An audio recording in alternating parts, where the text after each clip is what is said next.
Bonjour et bienvenue dans cette vidéo, c'est Capucine. Aujourd'hui, je suis avec Alice qui est ostéopathe et elle va vous expliquer un cas clinique d'une petite fille qui a eu du mal à passer aux quatre pattes et comment est-ce qu'elle l'a accompagnée.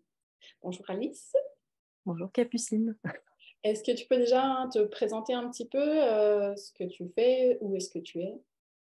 Oui, je suis ostéopathe, je suis à Boulogne-Billancourt et je suis maman de trois enfants. Ok, super. Et donc, tu as rejoint la formation et tu voulais nous expliquer ta fille, hein, c'est ta troisième petite fille, c'est ça, voilà, Tout à qui fait. a eu qui a fait une chute. Et tu vas nous expliquer un petit peu, et du coup, après, elle a fait comme un plateau dans sa progression. Elle a arrêté de progresser. Et ben, explique-nous un petit peu plus ce que tu as fait, parce qu'elle a eu du mal au départ, même à se retourner, c'est ça? Tout à fait. Moi, j'étais très intéressée par rapport à ta formation parce que je suis les principes de motricité libre. Je mets, comme tout ostéopathe, mon enfant par terre, sauf que je n'avais pas eu intégré assez le fait qu'il puisse y avoir des interactions nécessaires avec l'adulte pour pas qu'il y ait de plateau de progression au niveau du développement moteur. J'ai commencé ta formation parce que ma petite puce avait 10 mois et ça faisait 3 mois qu'elle se retournait du dos sur le ventre, mais là, elle ne progressait plus. Donc, elle était bloquée dans son réflexe là, de l'endo. Elle faisait l'avion, puis elle râlait sur le tapis et ça faisait 3 mois. Très sincèrement, ça commençait à me poser, en tant qu'ostéo, pas mal de questions. Voilà, j'ai intégré ta formation. Je l'ai traitée 2 fois. Je dis séance d'ostéopathie, mais j'ai intégré tes techniques. Voilà. Donc, la première fois, elle avait 10 mois. C'est un bébé avec un bon poids. Elle faisait déjà 11 kilos. Je pense que c'est important parce D'ailleurs, que si c'est quelque chose qui vous intéresse, des personnes qui vont regarder, j'ai fait un podcast entier sur ça, sur le poids, en fait. Parce que c'est vraiment, voilà, est-ce qu'un gros bébé, il va se développer moins vite? Donc, bon, on va peut-être pas en détailler aujourd'hui, mais tu vois, je pense qu'effectivement, c'est vraiment une question importante que vous pouvez aller retrouver. Et puis, vas-y, je te laisse continuer. Donc voilà. Et là, depuis 3 semaines, quand j'ai commencé cette première consultation, il y avait un petit peu de pression familiale. Donc il poussait, elle avançait pas, elle était toujours bloquée. Il poussait à ce qu'elle soit un peu plus assise parce que forcément, elle râle pas assise. Moi, je repassais derrière pour la remettre à plat ventre ou à plat dos. Et on en était là. Donc j'ai commencé à la traiter et j'ai fait ta technique du rouleau. Et là, je me suis aperçue que son épaule était encore bloquée. Alors, qu'est-ce qui s'était passé? J'ai réfléchi par rapport à toute la formation et tout ce que tu nous donnes dans la formation. Et ma petite fille avait fait, à l'âge de 7 mois, une chute du lit parental sur le visage, l'œil gauche et l'épaule gauche.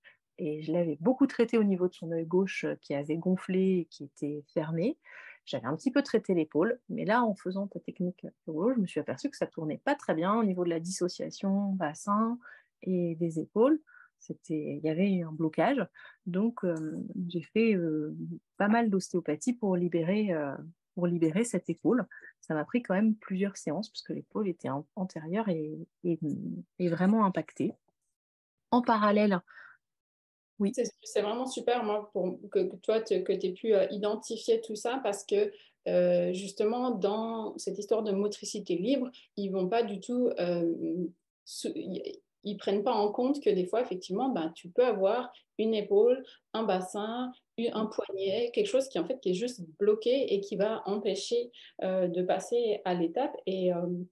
Tu nous raconteras après, mais finalement, quand on arrive à bien débloquer cette épaule, ce bassin, quoi, voilà, quelque chose qui est raide et qui va empêcher, ben, on va avoir vraiment des progressions beaucoup plus spectaculaires derrière sur le développement moteur.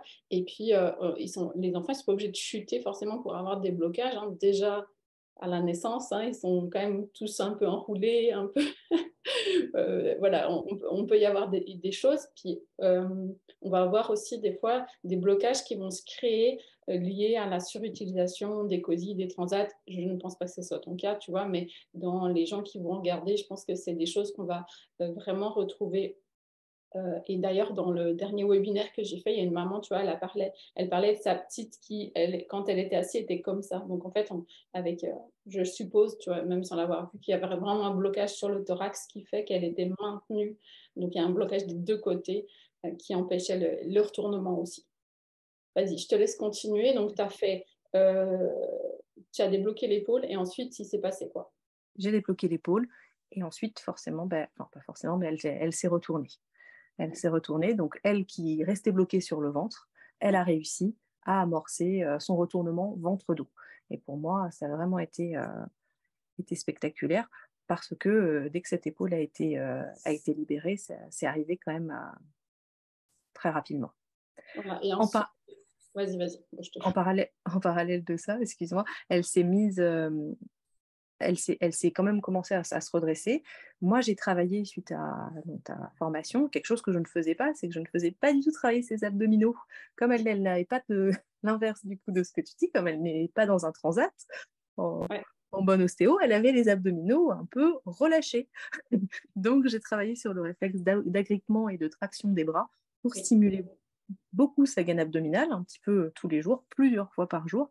Et ça, euh, ce qui fait qu'avant même qu'elle se retourne, entre les 15 jours, 3 semaines de laps de temps, elle s'était déjà euh, redressée en position quatre pattes grâce à ça. En parallèle, je faisais aussi un portage qui est différent. Je faisais le portage actif, parce qu'avant, je faisais toujours du portage passif, et aussi pour stimuler son réflexe d'autograndissement. Et ma puce, en tout bon poids, ne s'agrippait pas du tout. Donc, elle était complètement passive quand je la tenais sur la hanche. Et le fait de... Les Comment? enfants patates. Voilà, Les hanches exactement. sont posées. Et quand tu as présenté ça, je me suis dit, ah oui, effectivement, la mienne est comme ça. Je me suis vraiment reconnue. Et le fait de créer ce déséquilibre, elle a commencé à travailler sur ses jambes pour les redresser. Et, et je pense que de travailler ce portage en parallèle, elle s'est mise en position quatre pattes. Super.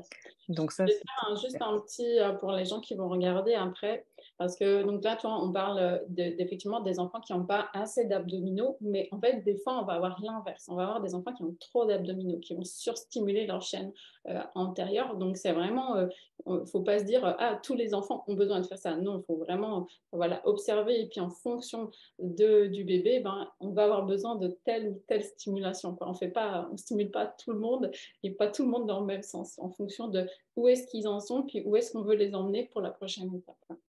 Et donc, voilà, donc là, elle monte aux quatre pattes. D'accord. Une fois que tu as fait ces stimulations aussi bien au sol que dans les bras. Et ça, c'est vraiment un chapitre qui est sympa Et sur elle le. se retourne. Donc elle se Elle retourne se et elle retourne. monte aux Oui, quatre pattes. voilà, elle se retourne dos, ventre, ventre, dos. Elle monte en position quatre pattes. Et elle s'assoit. Elle rebascule sur ses fesses pour s'asseoir toute seule. Magnifique. Donc ça, Ok, ça ça marche. c'était super. Mais elle reste bloquée. Donc là, deuxième séance officielle. Euh, parce que je travaille un petit peu à côté. Euh, on travaille le réflexe du parachute Mm.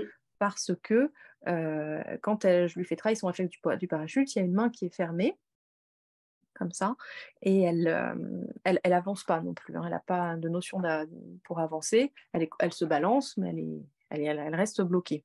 Et ça, donc on fait une séance le 18 avril et le 22 avril, c'est-à-dire 3-4 jours après, elle fait une progression à quatre pattes sur 2 mètres en avant. Et qu'est-ce qui a été travaillé aussi pendant cette séance? Le réflexe de Galant pour la réaction, voilà, tout ce que... Et, euh, et, ce réflexe, et ce réflexe du parachute. Parachute. Bah, de toute façon, pour le quatre pattes, c'est vraiment souvent. Quoi, le quatre pattes est vraiment une phase de transition, c'est-à-dire qu'on a vraiment des réflexes qui doivent disparaître et d'autres qui doivent émerger. Je pense que c'est en partie pour ça qu'on a vraiment des problèmes sur cette phase-là. Et pour qu'il y en a qui vont carrément sauter le quatre pattes. Mais voilà, donc du coup, finalement, ce qu'on avait discuté avant d'enregistrer, c'est qu'entre le moment où tu as acheté la formation et le moment où ta petite elle a fait du 4 pattes, il y a eu, tu m'avais Un dit, mois et demi. 1 mois et demi. D'accord? Donc, tu as réussi à tout assimiler, tout mettre en application. Donc, ça, c'est chouette. Alors qu'il y avait un plateau de 3 mois avant, hein, Et voilà, alors qu'il y entre avait un 7 peu. et 10 mois. Et donc ça, c'est voilà, c'est quelque chose que je voulais aussi partager un petit peu, c'est dire que c'est sûr que quand il y a un plateau, comme ça, on a des enfants qui stagnent toujours à la même étape pendant longtemps.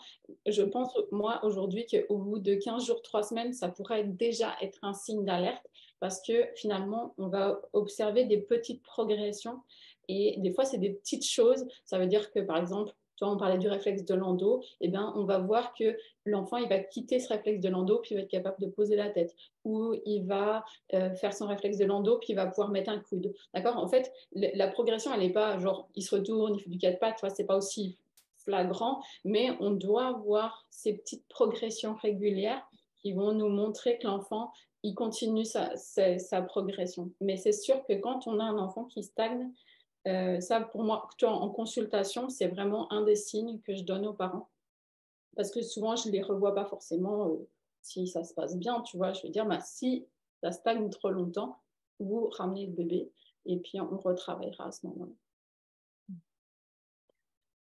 Est-ce que tu avais d'autres choses que tu avais envie de partager sur... Non, je suis ravie parce que justement j'ai plus de clés. J'avais déjà compris qu'il y avait un plateau, que c'était un peu long, mais je suis ravie parce que la formation m'a permis vraiment de comprendre, que l'interaction de l'adulte et m'a donné plus de clés pour pouvoir passer, les étapes, pour aider l'enfant, hein, à passer les étapes, dans le schéma de développement Ok, moteur, donc je suis super. contente. Mmh mh. En tout cas, voilà, s'il y a des parents qui regardent et qui cherchent une merveilleuse ostéopathe, Voilà. dans ton secteur. Je mettrai donc en lien juste en dessous et pour te retrouver. Et puis aussi, on en a parlé, tu connais aussi très bien l'accouchement physiologique. Oui, Hein, elle est née à la maison, Emma. voilà, Mmh mh. accoucher à la maison comme moi. Donc ça, c'est vraiment, voilà, si on veut faire la grossesse et les bébés, c'est la bonne adresse de venir chez toi. Merci Merci. beaucoup. Merci beaucoup, Capucine.